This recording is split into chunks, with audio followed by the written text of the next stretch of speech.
Bonjour à tous. Je tiens tout d'abord à remercier les organisateurs de m'avoir proposé de vous faire une petite présentation de la Fondation Maladies Rares. Donc, je suis Célia Mercier. Je suis responsable pour la région Île-de-France, responsable régionale de la région Île-de-France au sein de la Fondation Maladies Rares. Fondation qui a aussi son rôle à jouer dans le développement du médicament. Tous acteurs, nous en prenons part aussi, car nous avons, entre autres, une action d'accélération du développement des médicaments et de valorisation des preuves de concept en stade précoce pour après arriver au niveau des malades. Alors là, je vais passer assez rapidement. Donc nous, notre champ d'action, ce sont les maladies rares. Comme vous le savez, elles sont définies par la prévalence, donc elles concernent moins d'une personne sur 2000. Malgré tout, en France, 3 millions de personnes sont directement concernées.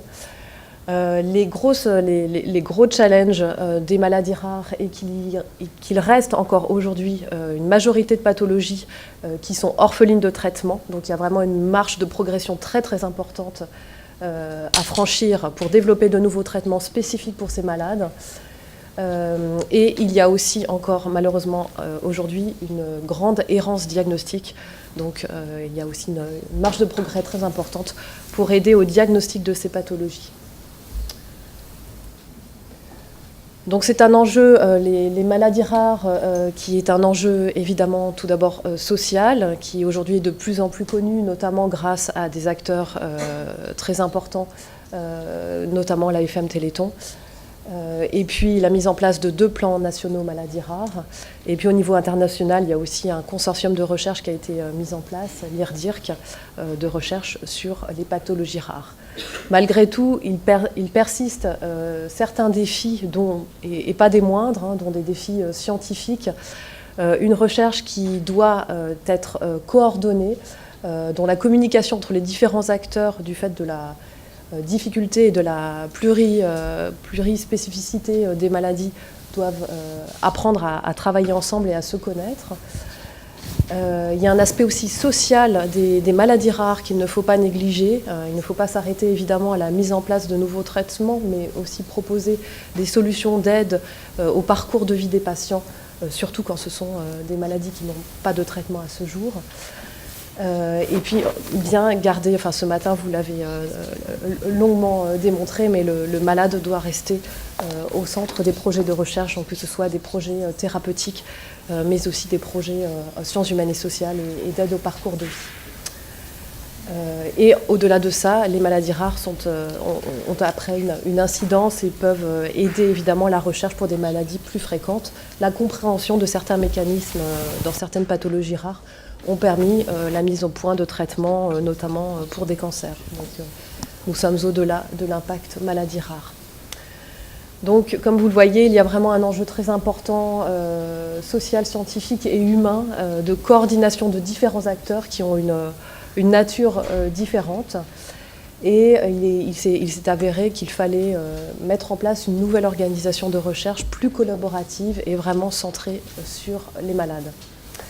Donc la Fondation Maladies Rares a vu le jour en février 2012, donc elle a aujourd'hui plus de 4 ans et demi d'existence, dans un contexte, suite en fait au 2e plan Maladies Rares. L'objectif de cette fondation, qui est une fondation privée à but non lucratif, c'est une fondation de coopération scientifique, c'est vraiment d'être un trait d'union entre différents acteurs. Et pour cela, nous sommes épaulés par notre conseil d'administration.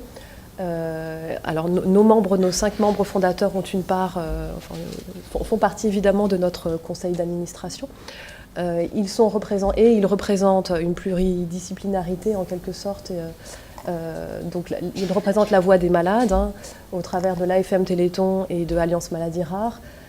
Les acteurs de la recherche aussi, donc l'INSERM fait partie aussi de notre conseil d'administration, la conférence des présidents d'université. Et puis la voix des acteurs de soins, la conférence des directeurs généraux fait partie de notre organisation.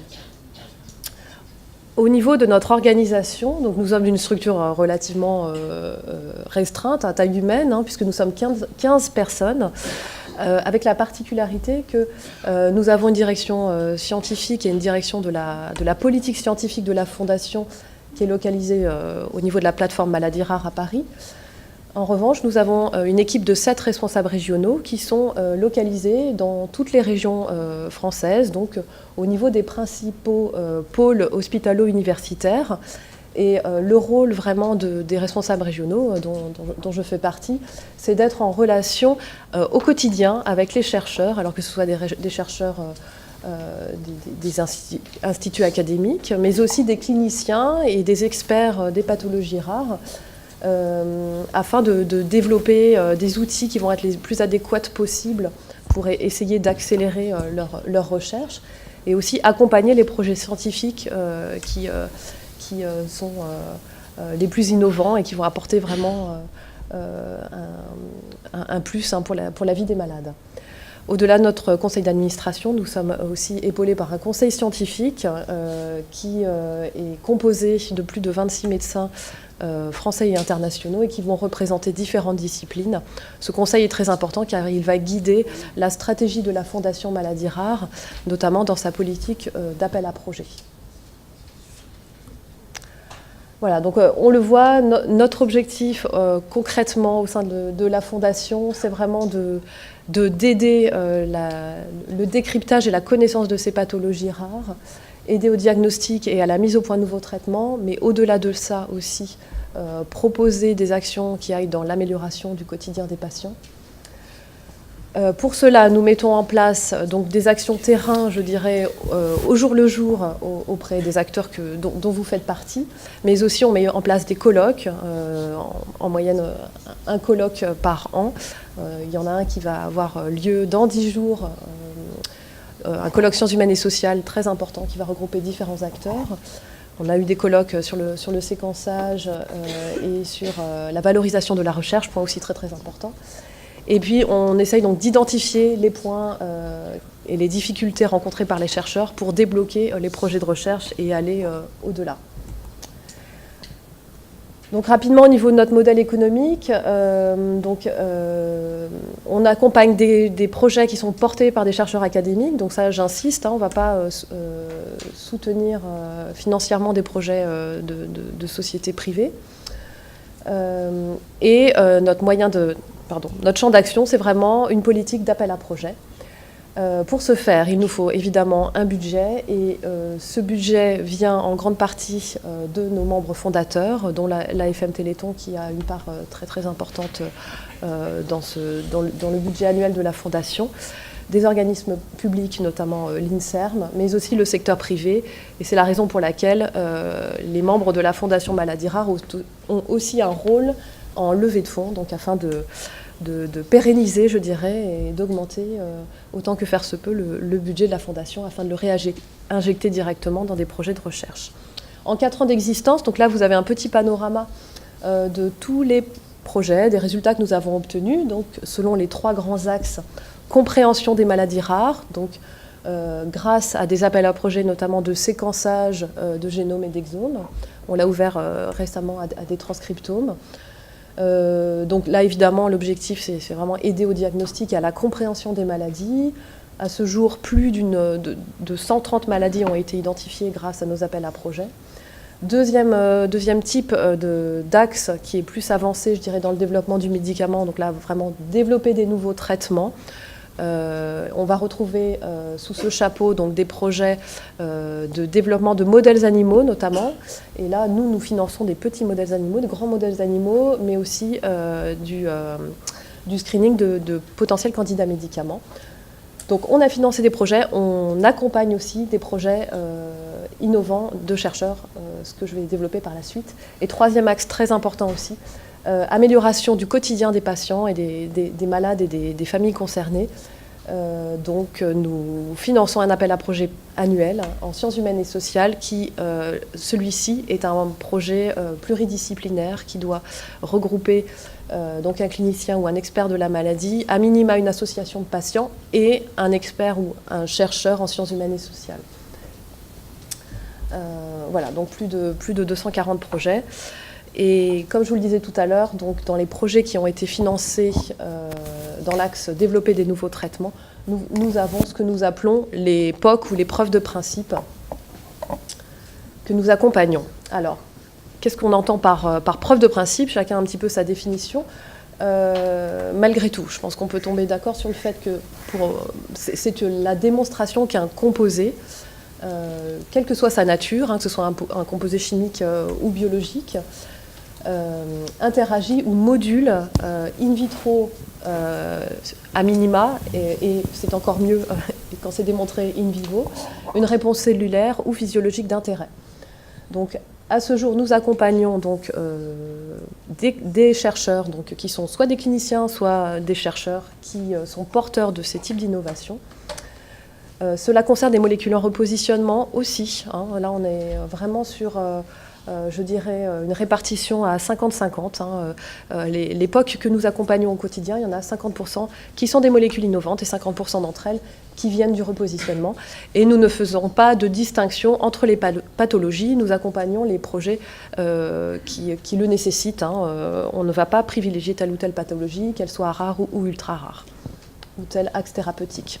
Donc concrètement, depuis 4 ans, donc, nous avons détecté plus de 140 preuves de principe d'intérêt. Et au quotidien, nous en accompagnons 71. Les résultats que nous avons obtenus sont... nous avons accompagné donc, des porteurs de projets qui ont obtenu, pour 6 d'entre eux, des désignations médicaments orphelins. Il y a eu un accord de licence qui a été signé avec un industriel, je dirais, grâce à notre mise en lien.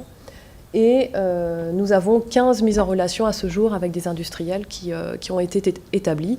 Donc ils sont en cours, je dirais, de discussion à différentes étapes du projet.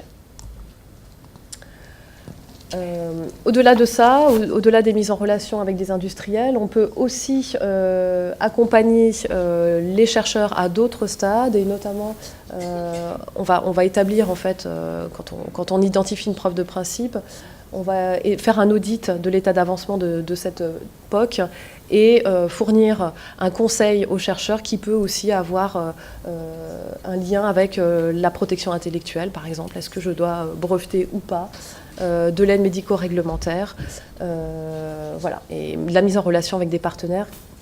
Faut que j'accélère. D'accord, bon, j'accélère. Point très important, le chercheur reste...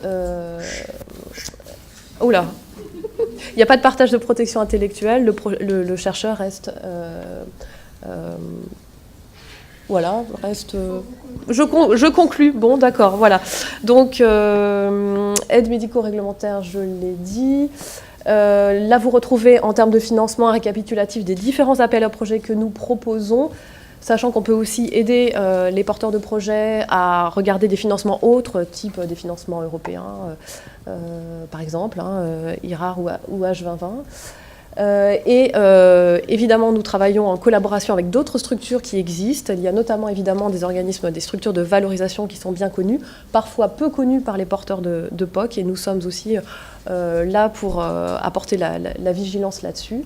Et on fait au quotidien aussi des mises en relation avec d'autres types de partenaires, type des CRO, des CMO, ou des personnes qui sont spécialisées dans le développement du candidat médicament, parce que ça, c'est quelque chose qui est souvent méconnu de la part des chercheurs. Et on apporte aussi notre expérience dans la connaissance des plateformes, différents types de plateformes qui sont nécessaires. Voilà. Et au-delà de ça, évidemment, pour arriver à un candidat médicament et ensuite un médicament pour les malades, il faut qu'il y ait à un moment une entreprise pharmaceutique qui rentre en compte, et nous pouvons aussi aider dans cette mise en lien. Voilà, je vous remercie. Merci.